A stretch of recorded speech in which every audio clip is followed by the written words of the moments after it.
둘째 딸아이가 말을 배우기 시작할 때 대화를 하는 것이 너무나 재미있었습니다. 한 번은 불이 꺼진 시간, 둘째 딸이 화장실에 가고 싶다고 이야기합니다. 그런데 화장실 가는 길이 너무 무섭다라고 말합니다. 그래서 제가 손을 잡고 화장실까지 안내합니다. 깜깜한 거실을 지날 때 앞이 보입니까? 제가 물었습니다. 아니요. 무섭습니까? 무서워요. 아빠가 손잡아 주니까 어때요? 기분이 좋아요. 앞이 안 보여도 좋아요? 네. 무서워도 좋아요? 네. 기분이 좋아요? 아빠가 손잡아 주니까 기분이 좋아요. 딸과 대화하며 그 깜깜한 시간, 잠들기 전 저는 이 딸과의 대화 속에서 하나님을 느꼈습니다. 저의 고백은 이런 것이었습니다. 주님, 앞이 보이지 않아도 무서워도 주님이 손잡아 주셔서 기분이 좋습니다. 우리 옆 사람이가 그렇게 한번 인사할까요? 기분이 좋습니다.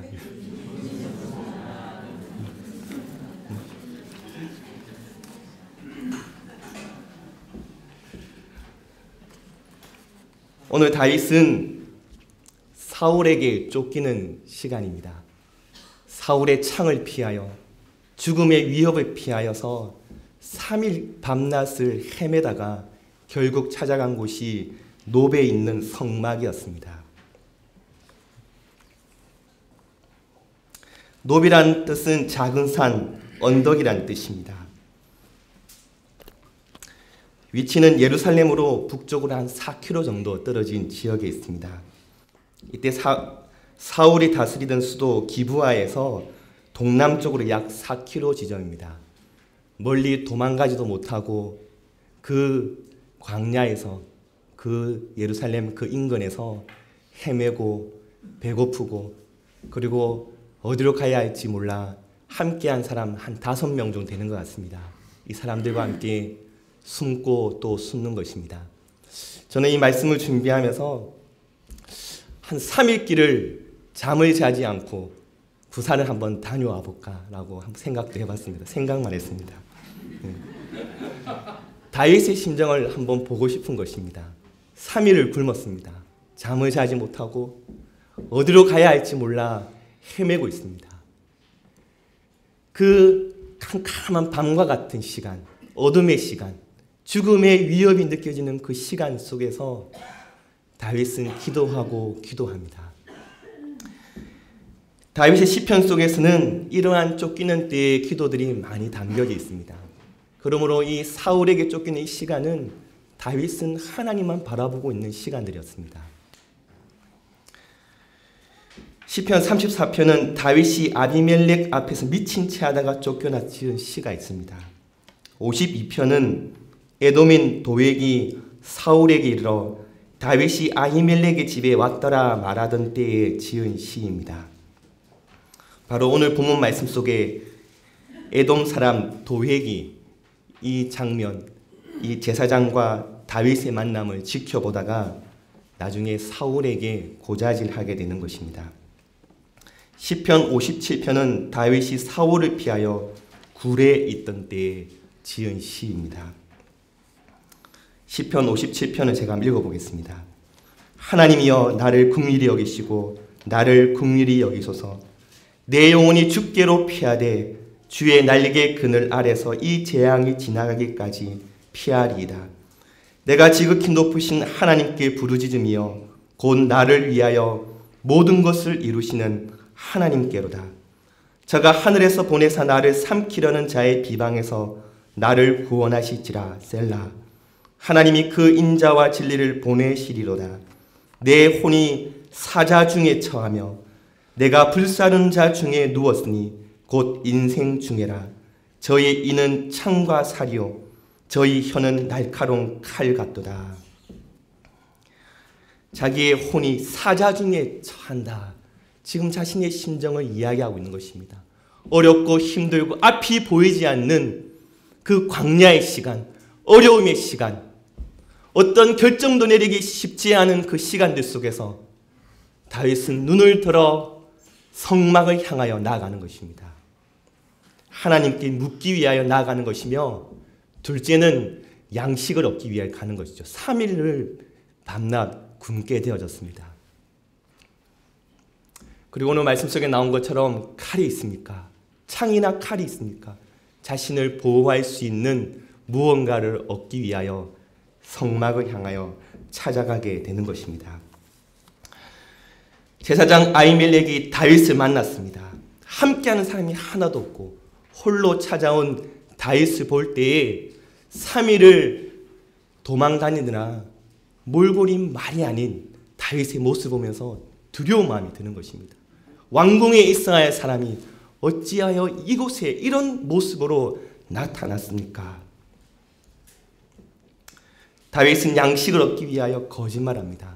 사울의 명령 때문에 지금 급히 달려가는 중이라.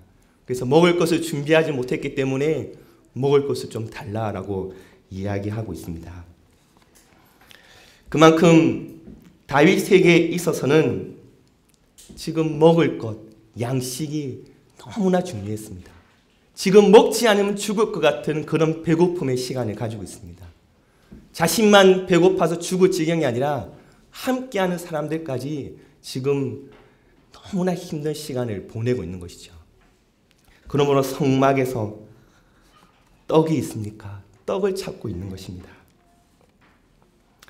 사랑하는 성도 여러분, 저는 오늘 말씀 속에서 떡을 찾고 있고 칼을 찾고 있는 다윗의 모습 속에서 우리 인생의 모습을 발견하게 됩니다.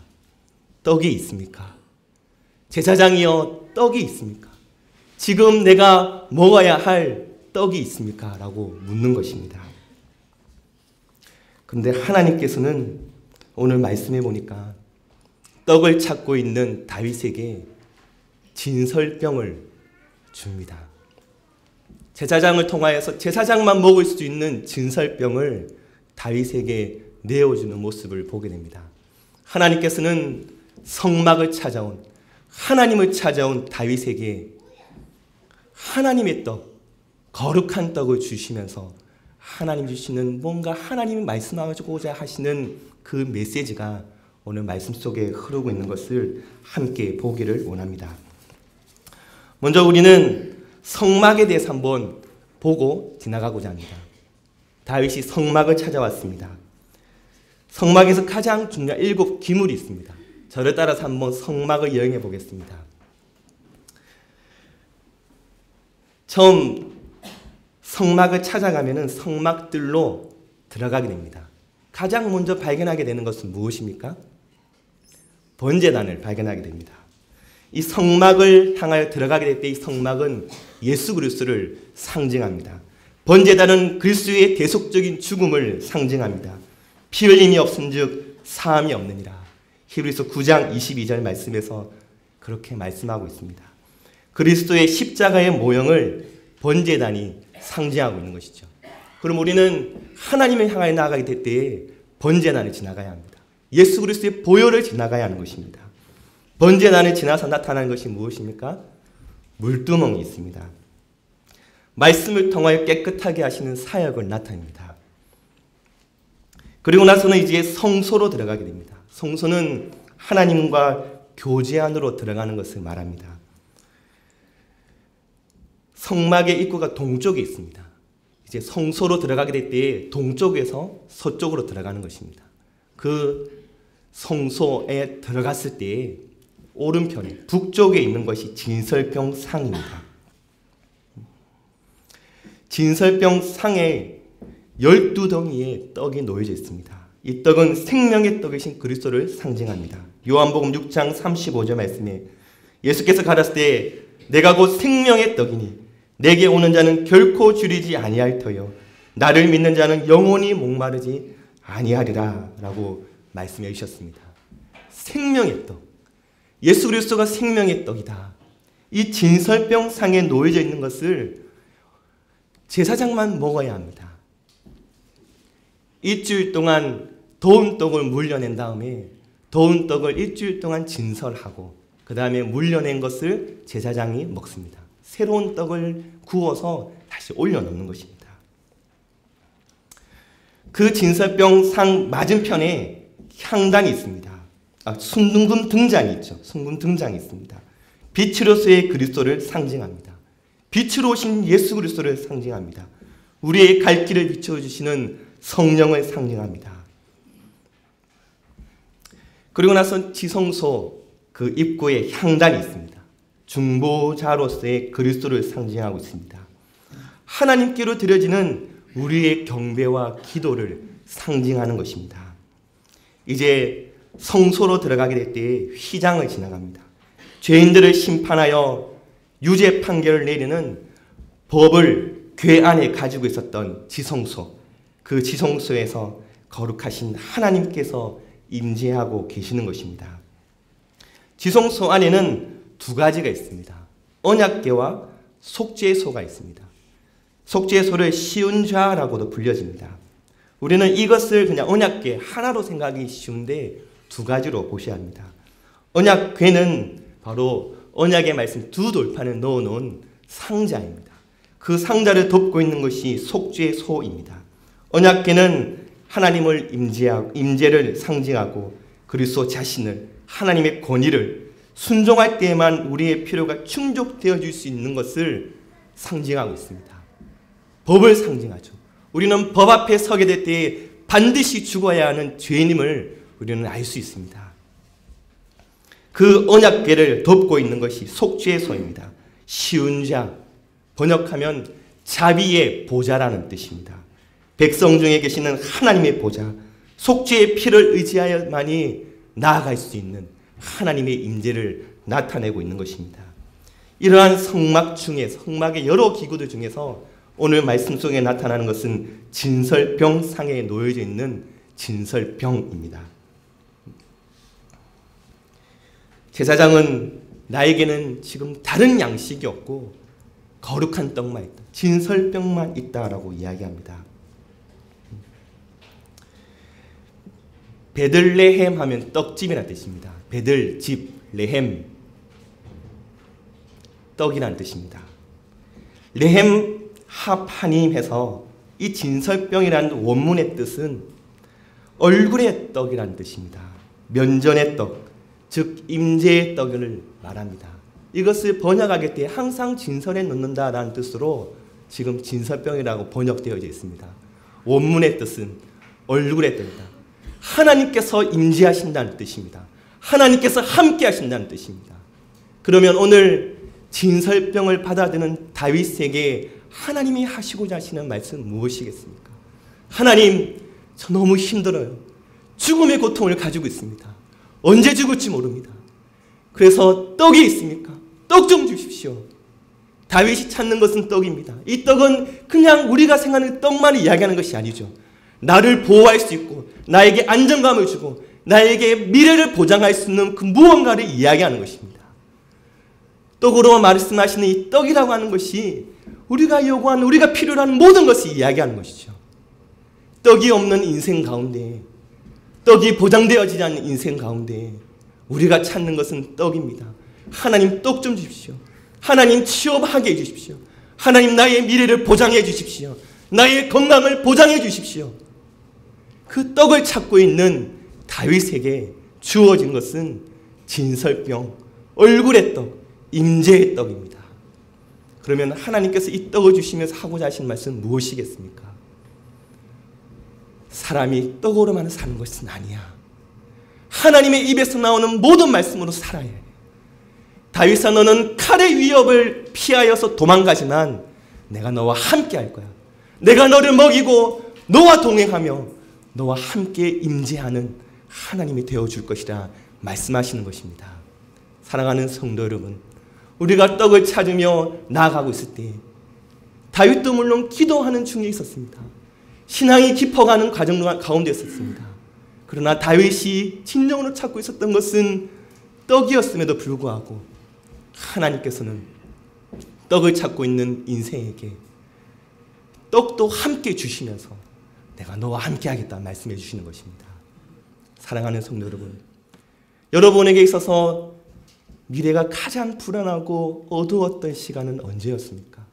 죽음의 위협, 나 혼자만 어려움을 당하는 것은 괜찮은데 함께하는 사람, 나의 가족, 나의 회사 식구들, 나와 함께하는 사업하는 사람들, 나의 친지들, 내가 먹여 살려야 하는 사람들, 나의 동업자들, 그 사람들까지 나로 인해서 힘들고 어려움의 시간을 겪게 되어질 때에 더 큰 힘듦이 찾아오게 되는 것입니다. 캄캄한 어둠이 찾아오는 것이죠. 그래서 구하는 것은 이 어둠의 시간만이 건너가기만을 바랄 때가 많이 있습니다. 지금 있는 배고픔만을 넘어서기만을 바랄 때가 있는 것이죠. 그러나 하나님께서 우리에게 말씀하시는 것은 지금의 불행의 시간, 지금의 어려운 시간만을 넘어서는 것뿐만 아니라 하나님께서 이 시간들을 통하여서 내가 너와 함께하고 내가 너를 먹여 살리는 하나님 되심을 말씀하시는 것입니다. 생명의 떡이신 예수 그리스도를 상징한다 말했습니다. 그럼 진설병이 우리에게 주는 메시지는 무엇이겠습니까? 예수 그리스도로 살라는 것입니다. 떡으로만 사는 것이 아니라 예수 그리스도로만 살아야 한다라고 우리에게 말씀하는 것입니다.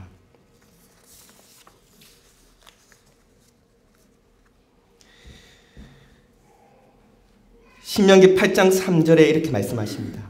너를 낮추시며 너를 줄이게 하시며 또 너도 알지 못하면 네 열조도 알지 못하던 만나를 내게 먹이신 것은 사람이 떡으로만 사는 것이 아니요 여호와의 입에서 나오는 모든 말씀으로 사는 줄을 너로 알게 하려 하심이라. 광야를 지나가는 이스라엘 백성들이 하나님으로 사는 것을 배워야 했던 것처럼 사울을 피하여 도망다니는 다윗에게 있어서도 반드시 넘어서야 할 훈련의 시간이 있는 것입니다. 떡으로 사는 것이 아닌 하나님의 말씀, 하나님으로 사는 법을 배우는 시간이 다윗에게 필요했던 것입니다. 신명기 8장 11절에서 이렇게 말합니다. 내가 오늘날 내게 명하는 여호와의 명령과 법도와 규례를 지키지 아니하고 내 하나님 여호와를 잊어버리게 되지 않도록 삼가할지어다. 진설병은 항상 진설에 놓아야 합니다. 이스라엘 백성들이 항상 진설병상에 놓여져 있는 떡을 볼 수 있는 것은 아닙니다. 그러나 제사장은 항상 그것을 보는 것이죠.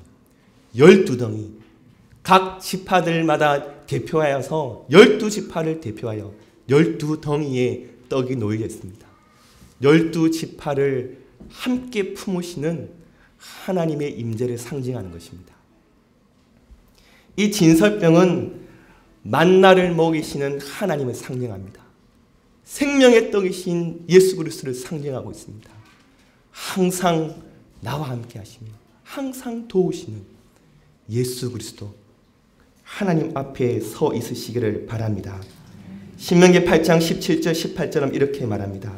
또 두렵건대 내가 마음에 이르기를 내 능과 내 손의 힘으로 내가 이 재물을 얻었다 할까 하노라. 내 하나님 여호와를 기억하라. 그가 내게 재물 얻을 능을 주셨습니다. 이같이 하심은 내 열조에게 맹세하신 언약을 오늘과 같이 이루려 하심이니라. 하나님이 하셨습니다.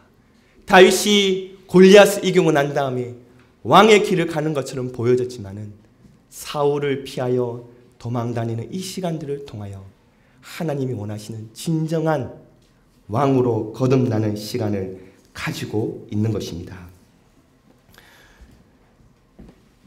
다윗은 다시 떡을 얻은 다음에 칼이 있습니까? 라고 묻습니다. 칼이 있습니까?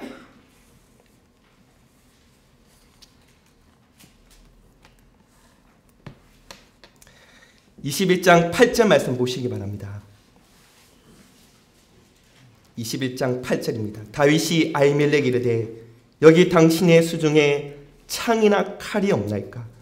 왕의 일이 급함으로 내가 내 칼과 병기를 가지지 못하였나이다.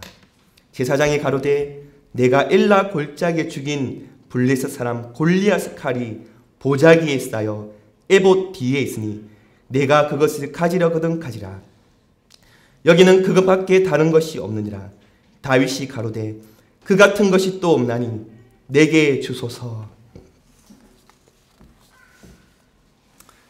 다윗은 자신의 생명을 보호할 수 있는 칼, 창을 찾고 있습니다. 다윗이 원하는 것은 이런 것이었습니다. 나를 향하여 이제 칼을 드는 사람, 창을 던지는 사람이 있으면 그것을 다시 되돌려줘야 할 거야. 누군가 나의 생명을 해하려는 사람이 있으면 이제는 나 스스로 나를 좀 지켜 보호할 수 있는 칼이 필요해. 우리에게 생명의 위협이 오거나 어려움이 다가오게 될 때 그것을 이겨낼 수 있는 무언가를 찾습니다. 바로 그것이 인생이죠. 사랑하는 성도 여러분, 여러분에게 어려움과 위협이 다가오게 될 때 여러분이 찾는 것은 무엇입니까? 상대방이 던지고 상대방이 이용하는 동일한 악을 악으로 갚을 수 있는 그 무언가를 찾고 있는 것입니다. 다윗은 하나님께 기도하는 신앙의 여정 가운데 있었지만은 칼을 찾고 있습니다. 하나님이 함께 하신다는 것을 알고 있었지만은 칼을 찾고 있습니다. 우리 성도님들이 주일날 예배드리고 수요일에도 나와서 예배드리지만 어려움이 다가오고 어떻게 해야 될지 잘 모를 때 상대방을 이길 수 있는, 지금의 이 어려움을 넘어설 수 있는 칼을 요구할 때가 얼마나 많은지 모릅니다. 다른 사람들은 이렇게 조언합니다. 사울이 던진 창을 뽑아 다시 도로 던지는 것이 낫다라고는 이야기를 많이 듣게 됩니다. 자신의 생명을 보장해 줄 수 있는 그 무엇을 찾는 것입니다. 근데 오늘 이 성막 안에서 다윗이 얻은 것은 골리앗의 칼입니다. 너무나 놀랍지 않습니까?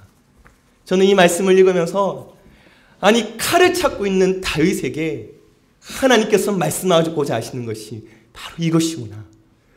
다윗이 골리앗을 어떻게 이겼습니까? 골리앗의 칼을 어떻게 찾게 되었습니까? 지금 다윗이 아히멜렉에게 말할 때 다윗이 가로되 그 같은 것이 또 없나니 내게 주소서. 이 어감이 느껴지십니까? 골리앗이 쓰던 큰 칼입니다. 다른 사람과 싸울 때 그 많은 칼이 없습니다 라고 말하는 것 같습니까? 다윗이 골리앗의 칼을 발견했을 때의 그 기쁨이라고 하는 것은 다윗으로 하여금 과거를 회상하게 만드는 것입니다.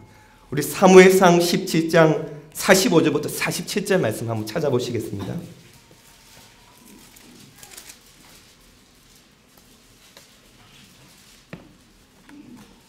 사무엘상 17장 45절부터 47절입니다.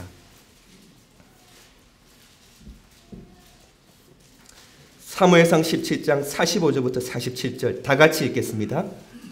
다윗이 블레셋 사람에게 이르되 너는 칼과 창과 단창으로 내게 오거니와 나는 만군의 여호와의 이름 곧 내가 모욕하는 이스라엘 군대의 하나님의 이름으로 내게 가노라.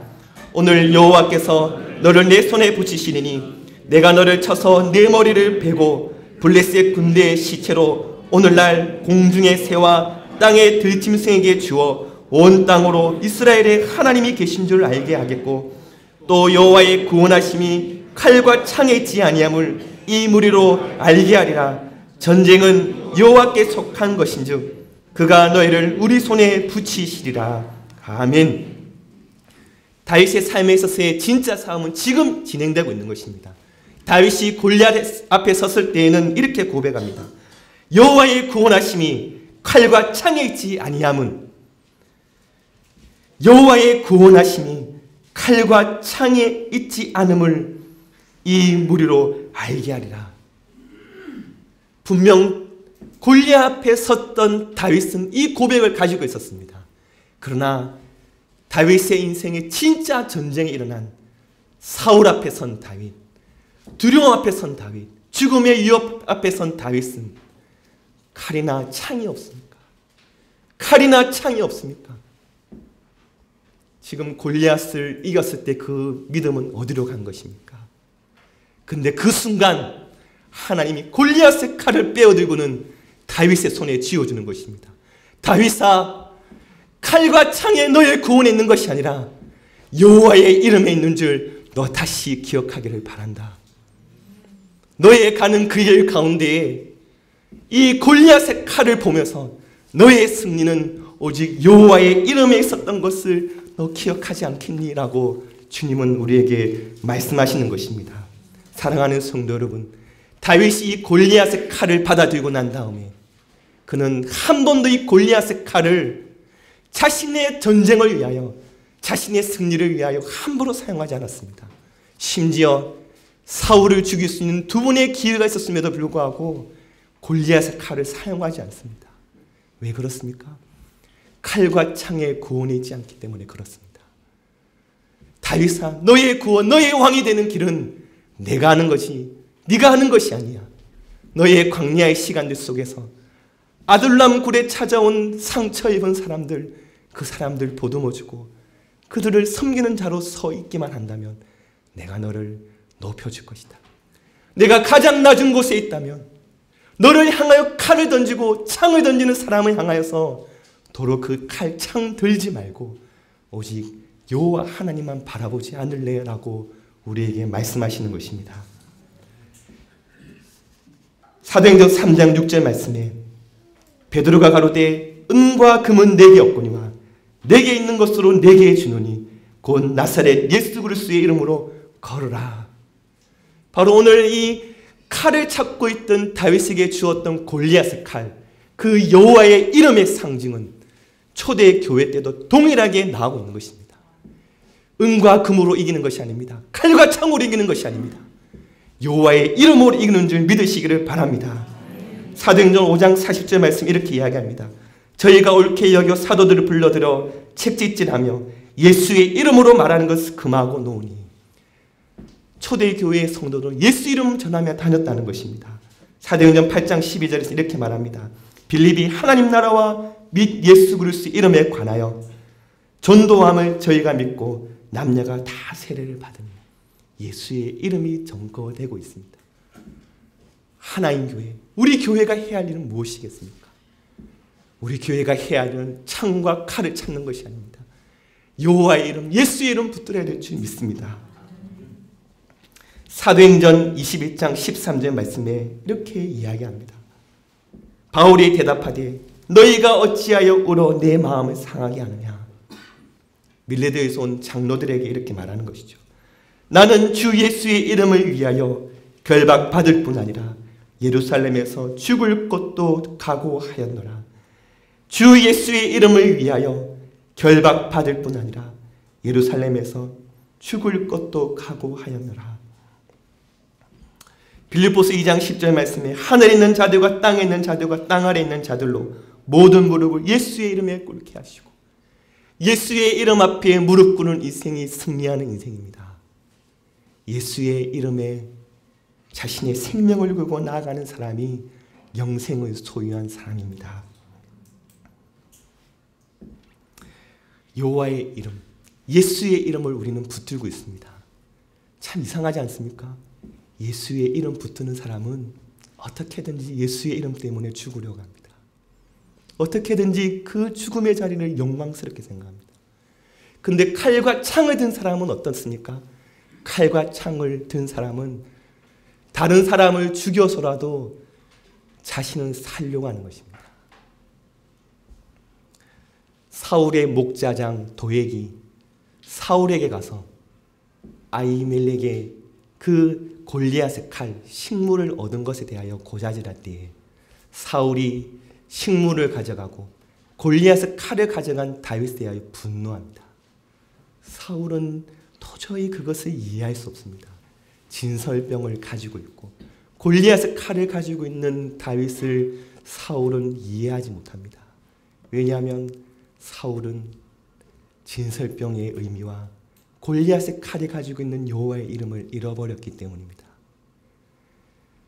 하나님의 임재를 잃은 인생, 여호와의 이름을 잃은 인생은 사울과 같은 인생이 될 것입니다. 그러나 그 얼굴에 떠 하나님의 임재하심을 바라보는 인생, 골리앗의 칼, 여호와의 이름, 그 이름에 구원이 있음을 확신하며 믿음으로 나아가는 인생은 다윗의 인생과 같이 그 인생이 광야를 헤맨다 할지라도 여호와 하나님의 함께 하심을 통하여 주옥 같은 시편을 써내려가고 하나님과 동행하며 하나님의 손을 붙드는 주님의 백성들이 될 줄 믿습니다. 성령 충만을 강구하는 것은 성령의 은사나 능력을 구하는 것이 아닙니다. 오직 예수님 한 분만을 구하는 것임을 믿으시기를 바랍니다. 성령님에게 완전히 순종한다는 것은 무엇이겠습니까? 성령 충만에 내가 정말 성령 충만한가? 그것을 알 수 있는 것은 당신은 성령 안에 완전히 순복하겠습니까? 순종하겠습니까? 라는 질문 가운데 이 질문에 기쁨과 확신이 차 있고 감사하는 마음이 일어나는 사람은 성령 충만한 사람이다. 사랑하는 성도 여러분, 여러분들은 지금 어떤 떡과 어떤 칼을 찾고 있습니까? 하나님의 임재를 찾으시고 여호와의 이름을 붙드는 주님의 백성들이 되시기를 바랍니다. 기도드리겠습니다.